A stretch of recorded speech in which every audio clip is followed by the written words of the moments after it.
Bugun men sizga juda muhim mavzuni tushuntirib beraman. 2 noyabrdan pensiyalarning ommaviy to'xtatilishi haqida tarqalayotgan xabarlar nimani anglatadi? Kimning pensiyasi haqiqatan ham to'xtashi mumkin? Kim esa ortiqcha xavotir olmasligi kerak? Bu ma'lumot nafaqat pensionerlar, balki ularning farzandlari, vasiylari, chet elda yurgan qarindoshlari, nogironlik pensiyasi olayotganlar va bo'g'uvchisini yo'qotganlik pensiyasiga bog'liq oilalar uchun ham juda muhim. Men darhol aytaman, agar bu masala vaqtida tekshirmasangiz, pul kelmay qolishi, karta bloklanishi, to'lov kechikishi yoki pensiya vaqtincha to'xtatib qo'yilishi mumkin. Shuning uchun videoni oxirigacha ko'ring. Hozir kanalga obuna bo'ling. Videoga like bosing, chunki bunday ogohlantirishlar ko'p oilalarning pulini, vaqtini va asabini saqlab qoladi. Avval qanday edi? Oldin ko'p pensionerlar pensiyasini odatiy tartibda olib kelardi. Kimdir bank kartasiga, kimdir pochta orqali, kimdir ishonchnoma bilan qarindoshi orqali. Agar odamning hujjatlarida katta muammo bo'lmasa, pensiya har oy kelaverardi. Ba'zi tekshiruvlar bo'lardi, lekin ko'p hollarda ular sekin va qo'lda amalga oshirilardi. Masalan, odam vafot etgan bo'lsa, bu ma'lumot pensiya tizimiga darhol tushmasligi mumkin edi. Yoki pensioner chet elga uzoq muddatga ketgan bo'lsa, bu ham har doim bir zumda aniqlanmasdi. Nogironlik muddati tugagan bo'lsa-yu, qayta ko'rikdan o'tmagan bo'lsa, ayrim hollarda to'liq bir muddat davom etib ketgan holatlar ham uchrardi. Endi nima o'zgardi? Hozir davlat idoralari o'rtasidagi elektron ma'lumot almashinuvi kuchaymoqda. Pensiya tizimi FHDYO, migratsiya, tibbiy mehnat ekspert komissiyasi, banklar, soliq va boshqa bazalar bilan ko'proq solishtirilmoqda. Maqsad bitta, pensiya faqat haqiqatan ham huquqi bor odamga to'lansin. Bu oddiy odam uchun yaxshi narsa bo'lishi ham mumkin. Chunki tizim tartibga tushadi. Lekin muammo shundaki, bazalarda xato bo'lsa, hujjatda tafovut bo'lsa, odam manzilini o'zgartirib xabar bermagan bo'lsa, nogironlik muddati tugagan bo'lsa yoki pensionerning tirikligi tasdiqlanmagan bo'lsa, pensiya vaqtincha to'xtab qolishi mumkin. Shu yerda men muhim narsani ta'kidlayman. Ommaviy to'xtatiladi degani hammaning pensiyasi bir kunda kesiladi degani emas. Lekin 20 noyabr sanasi atrofida tekshiruvlar, aniqlashtirishlar, reyestrlarni yangilash yoki to'lovlarni qayta tasdiqlash jarayonlari kuchaysa, minglab odamlarning pensiyasi bo'yicha savol tug'ilishi mumkin. Ayniqsa hujjatda kamchilik borlar, uzoq vaqt pensiya bo'limiga bormaganlar, chet elda yashab turganlar, ishonchnoma muddati tugaganlar va nogironlik hujjatini yangilamaganlar ehtiyot bo'lishi kerak. Asosiy qism 1. Kimlar xavotir olishi kerak va kimlar xavotir olmasa bo'ladi? Birinchi toifa. Nogironlik pensiyasi yoki nafaqasi olayotganlar. Agar sizga nogironlik ma'lum muddatga berilgan bo'lsa, masalan 1 yilga yoki 2 yilga, muddat tugaganda qayta tibbiy ko'rikdan o'tishingiz kerak. Ko'p odamlar shuni unutadi. Menga oldin bergan, demak doimiy kelaveradi deb o'ylaydi. Yo'q, agar hujjatda muddat ko'rsatilgan bo'lsa, tizim shu muddat tugaganini ko'radi va to'lovni to'xtatishi mumkin. Masalan, Farhod aka 2 guruh nogironligi bo'yicha oyiga 1.200.000 so'm atrofida pensiya oladi. Uning qayta ko'rik muddati 10 noyabrda tugagan. U kasalxonaga borishga ulgurmagan, komissiyadan o'tmagan. 20 noyabrdan keyingi to'lov reyestri shakllanganda uning ma'lumoti yangilanmagan bo'lsa, dekabr oyida pul tushmay qolishi mumkin. Bu yerda davlat pul bermayman demayapti. Balki huquqni tasdiqlovchi hujjat yangilanmagan deyapti. Ikkinchi toifa, chet elda uzoq muddat bo'lgan pensionerlar. Ba'zi pensionerlar Rossiya, Qozog'iston, Turkiya yoki boshqa davlatlarga farzandlari yoniga ketadi. Agar pensioner uzoq vaqt O'zbekistonda bo'lmasa, ayrim holatlarda uning tirikligi, yashash holati, to'lovni shaxsan olayotgan yoki boshqa shaxs tomonidan olayotgan tekshiriladi. Masalan, Munira opa pensiyasini bank kartasiga oladi, lekin o'zi 8 oydan beri chet elda. Kartasini esa qizi ishlatib turibdi. Agar tizimda chet elga chiqish ma'lumoti ko'rinsa va qo'shimcha tasdiq talab qilinsa, pensiya bo'yicha savol tug'ilishi mumkin. Bu yerda ham hamma chet eldagilarning pensiyasi avtomatik kesiladi demayman. Lekin uzoq muddat yo'qlik, ishonchnoma, yashash va shaxsni tasdiqlash masalalari tartibga solinishi kerak. Uchinchi toifa, ishonchnoma orqali pensiya olayotganlar. Ko'p oilalarda keksa ota yoki ona yura olmaydi. Pulni farzandi olib keladi. Bu qonuniy bo'lishi mumkin agar ishonchnoma to'g'ri rasmiylashtirilgan bo'lsa. Lekin ishonchnomaning muddati tugagan bo'lsa, notarius hujjatida xato bo'lsa, Pensionerning pasport ma'lumotlari eski bo'lsa, bank yoki pochta to'lovini to'xtatishi mumkin. Misol uchun, Salim ota Tavadim 2 yoshda pensiyasini o'g'li oladi. İshonchnom 2 yilga berilgan edi. Muddati 15 noyabrda tugadi. O'g'li buni bilmaydi. 20 noyabrdan keyingi to'lovda bank hujjat muddati tugagan deb pul bermaydi. Oila esa pensiyani to'xtatib qo'yishdi deb vahmaga tushadi. Aslida muammo ishonchnomani yangilashda. 4-toifa pasport yoki ID karta ma'lumotlari almashtirilgan, lekin pensiya tizimida yangilanmaganlar. Masalan, odam eski pasportini ID kartaga almashtirdi. Familiyasida bitta harf boshqacha yozildi yoki tug'ilgan sanasida avval bazada xato bo'lgan. Bankdagi ma'lumot bir xil, pensiya bo'limidagi ma'lumot boshqa xil. FHDYO bazasidagi ma'lumot yana boshqacha chiqsa, to'lov vaqtincha ushlanishi mumkin. Ayniqsa ism sharifda O va J harflari apostrof ruscha transliteratsiya eski pasportdagi yozuv va yangi ID kartadagi yozuv farq qilsa. Tizim odamni aniq bir shaxs sifatida bog'lay olmay qolishi mumkin. 5-toifa boquvchisini yo'qotganlik pensiyasi olayotgan oilalar. Bu yerda ham muhim shartlar bor. Bola 18 yoshgacha bo'lsa, odatda huquq mavjud. Agar u o'qishni davom ettirayotgan bo'lsa, kunduzgi ta'lim shakli bo'yicha ma'lum yoshgacha davom etishi mumkin. Lekin talaba o'qishdan chetlashtirilsa, sirtqi ta'limga o'tsa, akademik ta'til olsa yoki ma'lumotnoma vaqtida topshirilmasa, to'lov to'xtashi mumkin. Masalan, Dilorim opaning o'g'li otasidan qolgan boquvchisini yo'qotganlik pensiyasini oladi. U 19 yoshda va universitetda o'qiydi. Har yili o'qiyotgani haqida ma'lumotnoma talab qilinadi. Agar bu ma'lumotnoma pensiya bo'limiga yetib bormasa, tizim bu bola endi o'qimayapti deb hisoblab, to'lovni ushlab qolishi mumkin. 6-toifa. Vafot etgan pensioner nomiga pul tushib turgan holatlar. Bu juda nozik masala. Ba'zan odam vafot etadi, lekin qarindoshlari kartadagi pulni yechib yuradi. Kimdir buni bilib qiladi, kimdir baribir kelgan pul deb o'ylaydi. Lekin bu qonuniy muammo keltirib chiqaradi. Vafot etgan shaxsga pensiya to'lanmasligi kerak. Agar tizim buni aniqlasa, ortiqcha to'langan pulni qaytarish talab qilinishi mumkin. Masalan, pensioner sentyabrda vafot etgan. Lekin oktyabr va noyabrda karta orqali 2 million so'mdan pensiya tushgan. Keyin tekshiruvda bu aniqlansa, 1 million so'mni qaytarish masalasi chiqadi. Shuning uchun oila a'zolari bunday holatda darhol pensiya bo'limiga xabar berishi kerak. Kimlar xavotir olmasa bo'ladi. Agar siz yoshga doir pensiya olayotgan bo'lsangiz, hujjatlaringiz joyida bo'lsa, ID kartangiz ma'lumotlari to'g'ri bo'lsa, pensiyani o'zingiz olayotgan bo'lsangiz, bank kartangiz faol bo'lsa, yashash joyingiz bo'yicha muammo bo'lmasa va sizdan qo'shimcha hujjat talab qilinmagan bo'lsa, ortiqcha vahima qilish shart emas. Lekin men baribir tekshirib qo'yishni tavsiya qilaman. Chunki ko'pincha muammo odam bilmagan joyda chiqadi. Bankda karta muddati tugagan bo'ladi. Pensiya bo'limida eski telefon raqam turadi. Mahalla ma'lumotida manzil notor bo'ladi. Endi eng muhim nozik nuqtalarga o'taman. Pensiya to'xtash har doim ham sizning huquqingiz bekor bo'ldi degani emas. Ba'zan bu vaqtinchalik to'xtatish bo'ladi. Ya'ni tizim sizdan tasdiqlovchi hujjat kutadi. Hujjat topshirsangiz, to'lov qayta tiklanadi. Ayrim hollarda o'tgan oylar uchun ham hisoblab beriladi. Lekin bu har doim avtomatik bo'lmaydi.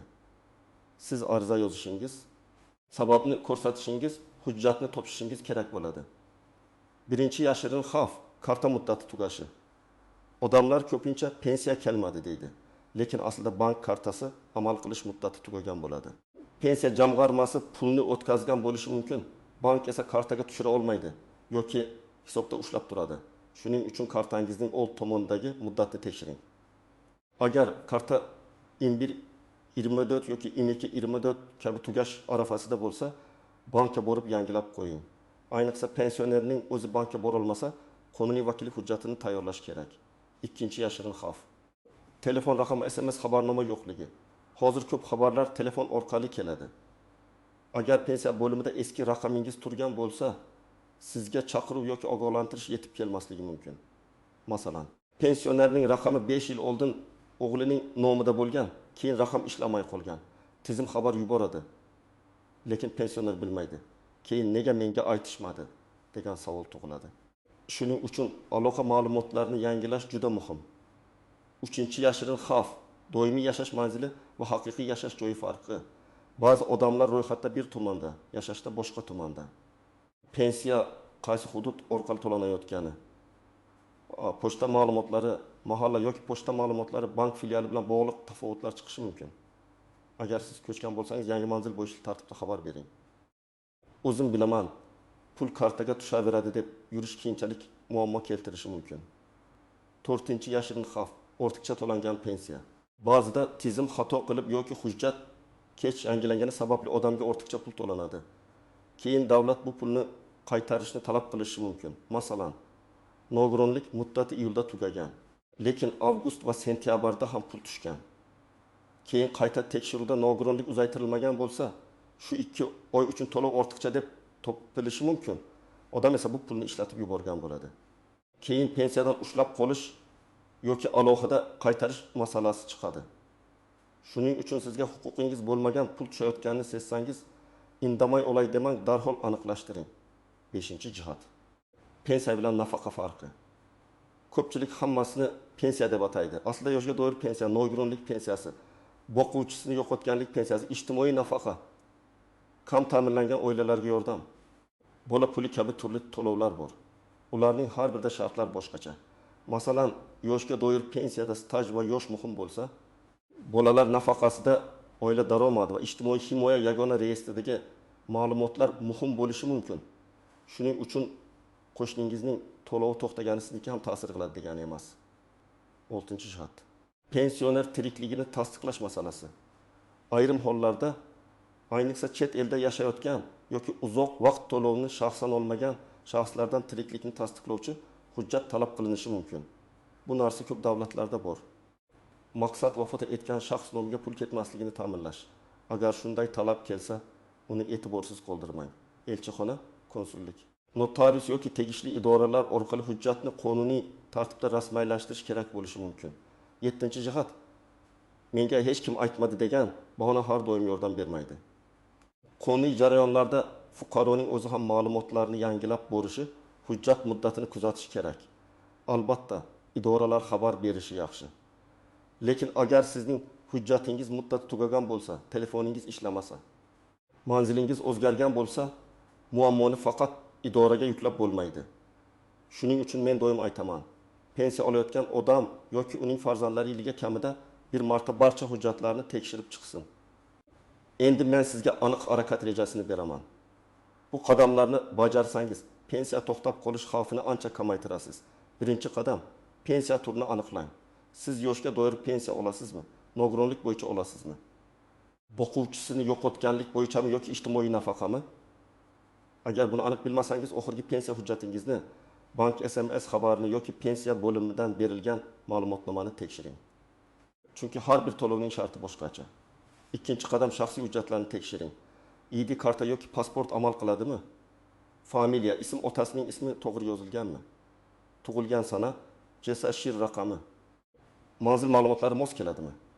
Agar siz yaqinda pasport almashtirgan bo'lsangiz, pensiya bo'limida yangi hujjat nusxasi bor yo'qligini aniqlang. Ko'p muammo aynan shu oddiy narsadan chiqadi.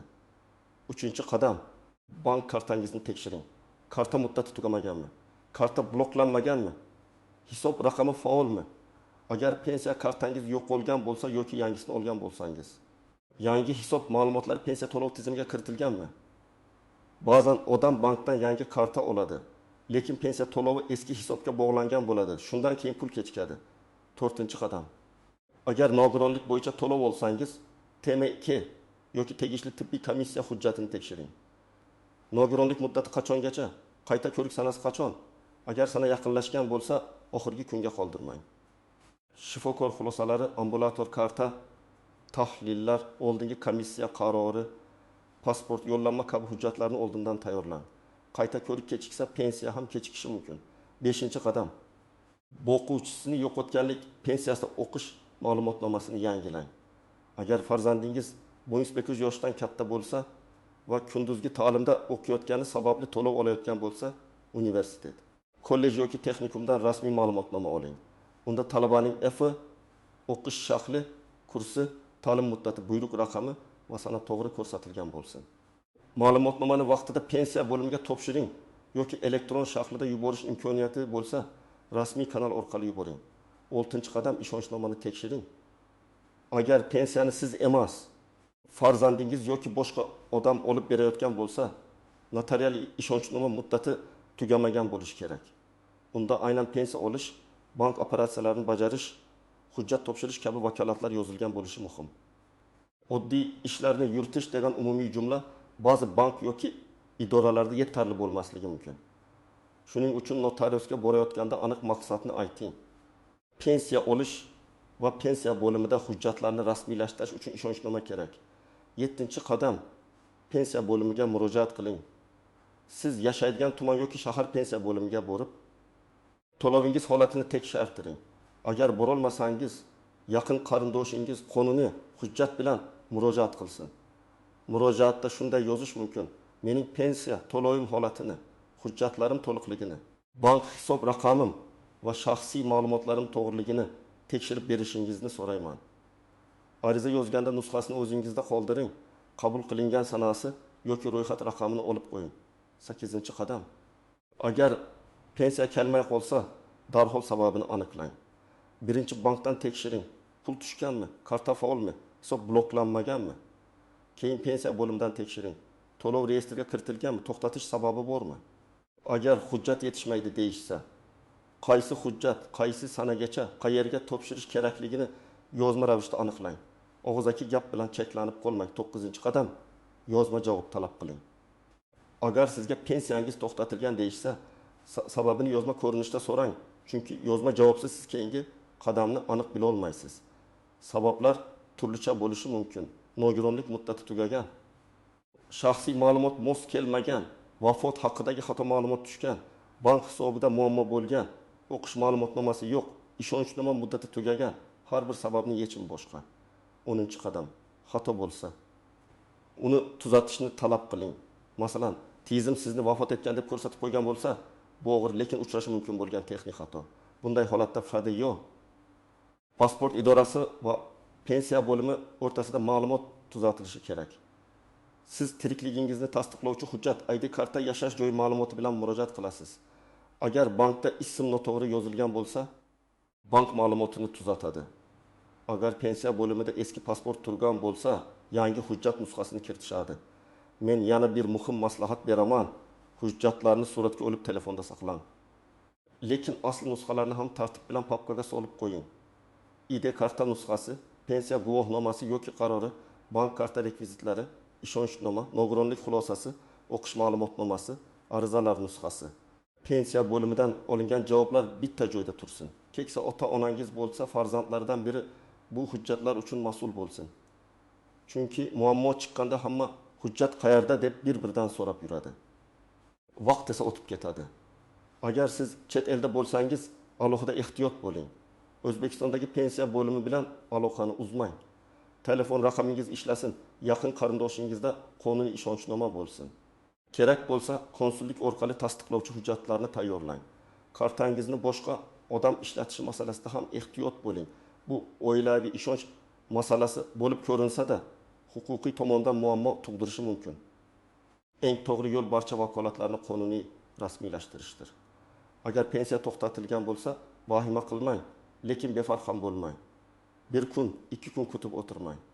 Sababini bilmasdan turib, hammaniki to'xtagan ekan deb uyda o'tirish noto'g'ri.